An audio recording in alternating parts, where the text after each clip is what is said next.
はい、始まりました。何が始まっちゃいましたか。始まっちゃいましたね。今回は特殊な回です。一応低予算デッキの、はい、回になりまして、はい、ちょっとコミュニティメンバーの方から寄稿いただきまして僕の師匠の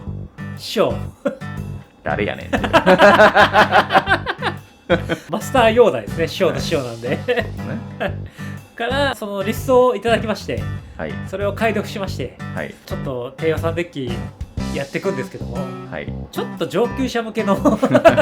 構築になりますんで、はい、予算はかなりお安めなんで、はいはい、やってみてくださいということになるんですが、はい、まず逃走者を発表させていただきます。はい、全てを見通すものアテムシスになります。はい、はい、こいつまず能力説明させていただきますと、はい、青タンです。3の3なんで6マナです。はい、4号飛行です。はい、で3マナタップで2枚引いて1枚捨てる。はい、でこいつが対戦相手にダメージを与えるたび、はい、あなたはあなたの手札を公開してもいい。はい、公開した手札が6種類以上のマナコストを持った場合、そのプレイヤーはこのゲームに敗北しますとんでもない能力です謎の能力ついてるっていうねまずこいつ相手がやってたら、舐めますよねどうするつもりなんだろう。どうやってこの人勝つんだろうなって思いますルーティンするだけかなとワンちゃん思うかもしれない。思いますよね。だから結構油断しやすい能力なんで、はい、油断しやすいってことは戦いやすいっていうことなんですよね。ヘイトは低い。そうなんですよね。だからちょっと上級者向けな構築になるんですが、はい、一応今回は低予算ということで、5、6択を目安に考えてデッキ構築をされてますので、はい、ご了承くださいということで、まず今度6マナですんで、出さなきゃいけないんでマナファクト積みます。しかもなんかこう6種類なんでふんだんにちょっとマナコスト散らしつつ入れますと積んでいただいて、はいはい、マナ加速をしてくださいということで、はい、なりますかね。はい、でどうやって戦うかって言いますと、まず出すんですよね。出しますね。出すおもむろに出すみたいで、はい、出すタイミングというか理由は特にないですよ。特にない。なんか要は有効なアクションがないタイミングで大物に出てくるんですよ。なんとなく出てくるっていうね。なんとなく出てくる。でしかも出てきても自分の手札が 4,5 枚なわけじゃないですか。大体、ね、で6種類は揃ってはないだろうということで。絶対に揃ってない出てくるタイミングでは。だから大丈夫やろうっていうことでとりあえず出すってことですね。多分ブロッカーってことですよね。4号飛行だから。そうですね。ブロッカーで出すと。でなんか盤面を持たせるんですよね。今の理由なんですけども、盤面を持たせるのがまず最初大事になってくるということになるということになります。はい、で一応結構時間がかかるデッキなので、まず初めに紹介したいカードがあるんですが、地割れ潜みというカードがありまして、はい、こいつは3マナ11です。であなたがカードを1枚引くたびこいつの上に11カウンターを1個置く。でこいつが死亡した時、島渡りを持つ11のイカが X さえ出る。 X はこいつの上に置かれているカウンターの数に等しい。なんで、こいつが大きくなってくる上で、こいつがもしブロッカーとしてブロックして例えば死んだとするじゃないですか。そしたら11のイカがいっぱいワンサカ湧くので、盤面を持たせられるということになりますよね。そうですね。そうですよね。でそういう、盤面を持たせるカードっていうのが最初にまず必要になってくるんですよね。はい、でもう一個紹介したいんですけども、知識の具神というカードになるんですが、こいつは5マナの XX で X はパワーとタフネスはそれぞれ手札の枚数に等しい。で手札の条件がなくなって、こいつがダメージを受けるたびその点数に等しい枚数のカードを引く、ということで、まずこいつはコンバットにはいかないと。いらないですね。ブロッカーとして、はい、例えば5枚手札があれば、はい、5として立たせておけばこっちに殴ってきづらいと、はい、いうことになりますよね。殴ってきたらそのドローされてしまうということで、なんでこいつをブロッカーとして立たせることがまず持たせるということになりますよね。そうですね。はい。であともう1枚紹介したいんですが、ソラム宗師アランドラというカードなんですけども、ジャンプスタートのカードで、はい、4マナ24であなたが各ターン内のあなたの2枚目のカードを引くたび飛行を持つ青の22のドレイククリーチャートークンを生成するセカンドドローですよね、であなたが各ターン内のあなたの5枚目のカードを引いた時、ターン終了時までこいつとコントロールして全てのドレイクが XX 修正で X はあなたの手札にあるカードを枚数に等しい、ということで、一応こうアテムシスの上の能力で2ドロー1ディスカードっていうのがありますので、相手のターンで2ドロー1ディスカードすれば引用トークンが出ますよね。出ますね。で一応5枚目引くことができたらパンプして殴ることもできるので、一応盤面を持たすというブロッカーとしても一応強いカードですよね。そうですね。はい。でそんな感じで盤面はとりあえず最初持たせます。でドローしてくのは当然だと思うんですよ。まあなぜならば6種類それ6種類以上必要ということは少なくとも6枚は必要ということで。そうですよね。最低でも6枚必要なんで、はい、まずこのデッキで一番高いカードが、まあ、性別されたスフィンクスになるんですが、はい、これは、まあ、一応能力説明しますと、相手がドローすると自分が2枚ドローできるという、クリーチャーですね。これがだから一周回ってくると最低でも6ドローしてると。やばいですね。まあこれがこのデッキでは一番高いカードになります。はい、であと、まあ、ドローのカードで言いますと、置いたるものガドウィック、はい、これはいわゆる X ドローですね。で3マナ X で場に出た時カードを X 枚引く、はい、で青の呪文を唱えるたび対戦相手がコントロールしていて土地じゃないパーマネント1つと対象としてタップする、はい、一応タッパーとしても優秀ですよね。そうですね。5、6択なんでタッパーは結構優秀になってきますよね。はい、でなぜこいつが X ドローでいいかっていうと、一応手札に返ってくる可能性もバウンス呪文も入ってると思いますんで、はい、あるんで何回も使い回せる X ドローの呪文ということになりますね。はい、であとドローできるカードで言いますと知識の流れ、はい、これは最近収録されたカードなんですけども、はい、5マナのインスタントであなたがコントロールしている島1枚につきカードを1枚引く、でその後カードを2枚に捨てる、はい、だ島は結構コントロールしてますんで、ほぼ島だからまあそう1万円で構築してますんで、ほぼ島ですよね。ほぼ島です地形って何っていうぐらいの状態そうですよね。なんで島ドローして2枚捨てるだから結構ドローできますよね。でそんな感じでドローはしてきますと。はい、でドローしてってやっぱり手札の上限なくさなきゃいけないじゃないですか。そうですね。で手札の上限なくすカードっていうのは結構このデッキではふんだんに入ってくるということになりますかね。はい、でその中でもいいかなと思ったのが、魔法の鏡っていうカードになるんですけども、はい、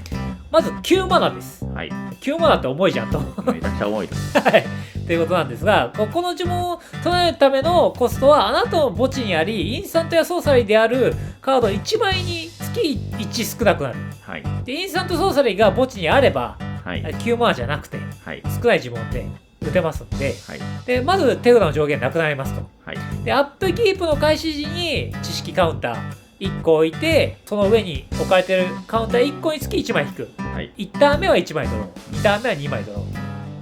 ー、何ターン後かには死んでしまうという逆に死んでしまうっていうそれ60枚だったらの話だから確かに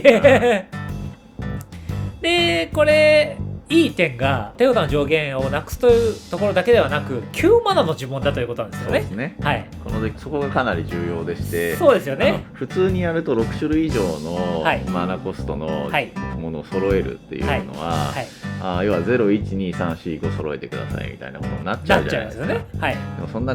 ね5マナとかの呪文大量に入れられないじゃないですか。そうですよね。はい。だからマナコストをねいかに散らすかっていうところに構築の腕が問われてまして。なるほどなるほどなるほど。こういうカードが重要になってきますと。そうで要はマナコスト違うカード、例えばディグとかですよね。そうですね。ディグとか、で例えば暗記記憶というカードになるんですが、はい、これは4マナのインスタントで、はい、呪文1つか土地でないパーマネント1つを対象としオーナーのライブラリーの1枚から2枚目に置く、これは結構優秀ですよね。4マナでちょっと重いですけど、そうね、で6マナで分割されてると、いうことで余波が6マナでありまして、6マナの余波は各プレイそれぞれ自分の手札と墓地を自分のライブラリに加えて切り直し、その後カードを7枚引く、ツイスターですよね。なんで6と4、10マナの呪文一応マナコストのとしては10扱いになるので、4でも使えるし6でも使えるけどカードとしては10ですと、かなりいいですよね、はい、でそれで同じような感じのカードで巨体変異というカードになるんですが、はい、これは9マナの呪文です、はい、なんですが、はい、4マナの施策として使うことができまして、はい、9マナだと77、4マナだと33なんですが、はい、能力は他のタイプに加えてアーティファクトクリーチャーでありパワータフネスが要は33ですよね、に等しいことを除きアーティファクトやクリーチャーのうちあなたをコントロールしている一つのコピーとして戦場に出してもいい、い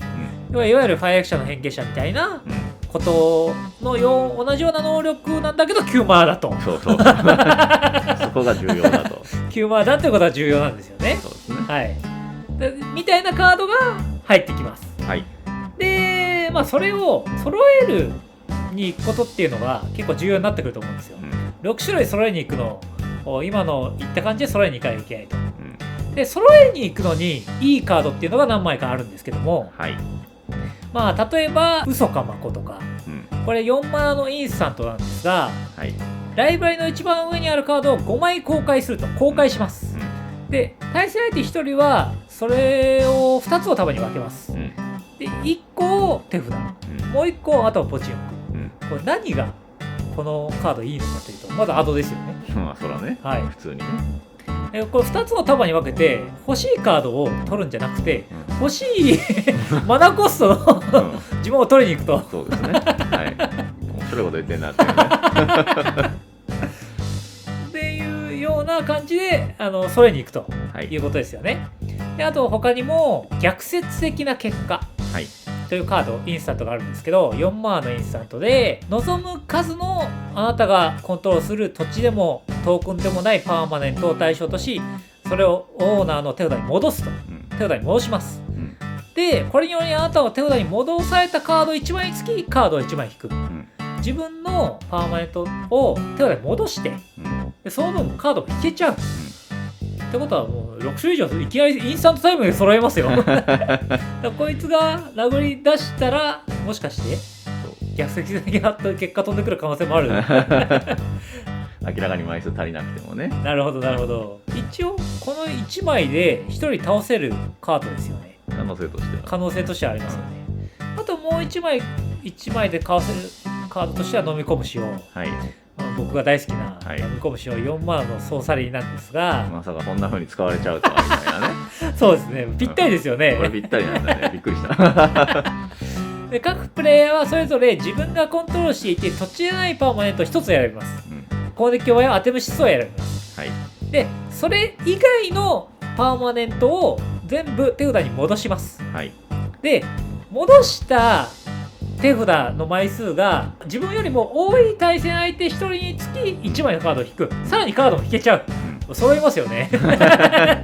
まあ大体戻してる時点で揃うんだよな。なるほどねなんで一応決まりますよという